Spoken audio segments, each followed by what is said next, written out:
Louisiana Beer Reviews Dixie Blackened Voodoo can version. I've never had it out the can. They sell pint cans and the 12-ounce cans now. Back in the 90s, when it first came out, like 1993, it was bottles only. But once Tom Benson, the owner of the New Orleans Saints and New Orleans Pelicans teams and Benson Auto Group bought Dixie in 2017, they started expanding the lineup. Born on January 29th, 2018. It's got the date, guys. Brewed right there in New Orleans. Actually brewed in Memphis, Tennessee by City Brewing Company at the old Schlitz Brewery. This dark lager balances premium roasted barley malts with Mount Hood and Cascade hops, resulting in a rich, mysterious brew with bewitching character and magical spirit. I don't know about all that, but it's 5.5% alcohol. I don't see the IBUs anywhere. I don't think they showed that on the website. Here's the old bottle. Okay, Blackened Voodoo. This is from the original Dixie Brewery in New Orleans on US Highway 90, Tulane Avenue. And I got to go see that brewery and get a little tour, a little mini tour, a month before Katrina hit and it was destroyed. Okay, this showed the small and fog and the old Dixie label. I remember when this first came out, it might have been earlier than '93. It was like exotic, you know. Wow, dark lager beer. That's like in the early days of craft beer, but it was always common in Louisiana. You could always find this. And they had a companion, which I think this one came out before the Blackened Voodoo. If I'm not mistaken, this was a little older. Might have come out I don't know. It was about 25 years ago or maybe longer. The Crimson Voodoo Ale, the red ale. And I guess some of the yeast was still in there because you might see some stuff on the side of the bottles that's inside the bottle. Thought I had rinsed it out well enough. Oh man, after Katrina this never returned. The Crimson Voodoo. I remember at first I didn't like it. Crimson Voodoo had like this chewy, overly sweet taste. It's faded now, it's become pink, but it used to be more red. But I started to really like it. And then, oh man, it was way back. Dixie had the white chocolate ale. That was real early, around the turn of the decade, like 89, 90, somewhere like that. It was even in the newspaper, white chocolate beer. What's going on with the beer world? So they were a regional brewer, and they sort of got involved in the craft beer stuff early on. That's back when the Bruno family had. Now the Brunos still own part of the company, a percentage, but Tom Benson has a controlling interest. He says he's gonna open a New Orleans brewery again, maybe in eastern New Orleans East, which is part of the city, but it's not a separate town. But it's, we'll see. A lot of viewers, when I say Algiers, the West Bank of New Orleans, or New Orleans East, they'll think it's separate towns like East St. Louis or West Memphis, separate municipalities. No, it's all the same city. Anyway, thick, beige head. Never had it out the can. I don't think I've ever had it on draft, to my recollection. That is dark. Dark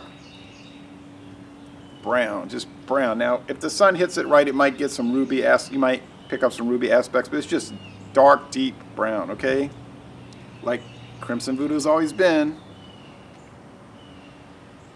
Now, I liked when they were making it at the Joseph Huber Brewing up there in Wisconsin, Memphis, because after Katrina, you know, the brewery got destroyed and practically destroyed, and so at first they moved production to Covington Brewing in Covington, Louisiana, but they had no way to keep up with the the production demands, so they couldn't handle it, from what I understand. So they used to have a different name of that brewery. I can't remember. Heinrich Orlich owned it. It was a different name. But anyway, over there. So then it wasn't long, like somewhere like mid-2006, they switched to Joseph Huber Brewing in Wisconsin. Now, Minhouse makes a lot of bad stuff. I understand that. Like, monstrously bad. For instance, Boxer Lager. One of the few beers I've ever drained down the, poured down the drain. But they did a good job with Dixie. They must have told them, look, just do it right, okay? Now, they're saying on the cans and bottles, born in 1907, reborn in 2017, as though it went away. It never really went away except during Prohibition and a few months after Katrina. I'm not too sure because it seemed like the Dixie lager that's coming from Memphis is inferior to what I was getting from Wisconsin, and they claim now they're using better ingredients. I don't know. I'm not seeing it. But anyway, let's go with the Blackened Voodoo. It's very mild. It's sort of like Michelob Amber Bock or Shiner Bock or Ziegenbock. All these brown lager Bock type things. It's very mild. If you're looking for a super rich flavor and aroma, you're probably not going to get it.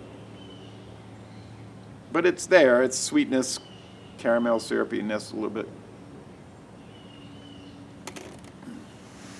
It's going to be 83 degrees today here in February 2018. There's a very, very, very mild bitterness, hot bitterness. The IBU is probably no more than 17, I'm thinking.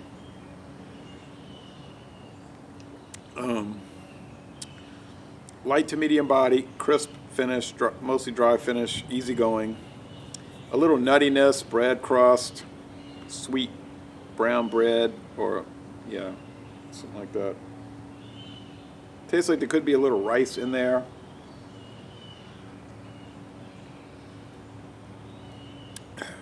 Dark barley malt. They use rice for the regular Dixie. They might use that for this. I'm trying to think. Yeastiness.